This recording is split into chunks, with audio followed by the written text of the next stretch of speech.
አንዳንድ ተስፋ ያደረግናቸው ነገሮች ተስፋችንን ሲያጠፉት ውስጣችን ሲሰበር ሁሉም ነገር ሲጨልምብን አላህ ሌላ ግን ፈትሕ አለው። እንኳንም ያ ነገር አልሆነ ሊያስብል የሚችል ሌላ ነገር አላህ ይፈጥራል።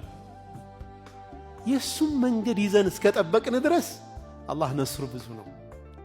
ፈትሑ በጣም ሰፊ ነው። ኢስራእና ሚዕራጅ ሌላ ዓለም ሌላ ተአምር ሊኑሪየሁ ሚን አያቲና አልኩብራ ትልልቁን ተአምራቶቻችንን ትልልቆቹን ተአምራቶች ልናሳየው ብሎ አላህ ኢስራእና ሚዕራጅን አመጣ። ኢስራእና ሚዕራጅ እጅግ በጣም ሰፊ ታሪክ ነው። በውስጡ ብዙ ነገሮች አሉ። አንቢያዎችን ያገኙበት፣ አንቢያዎችን ያሰገዱበት፣ ሰላት ግዴታ የተደረገበት ብዙ ጉዳዮች በውስጡ ያለ ነው። አሁን ከጀመርነው የሚያልቅ አይሆንም።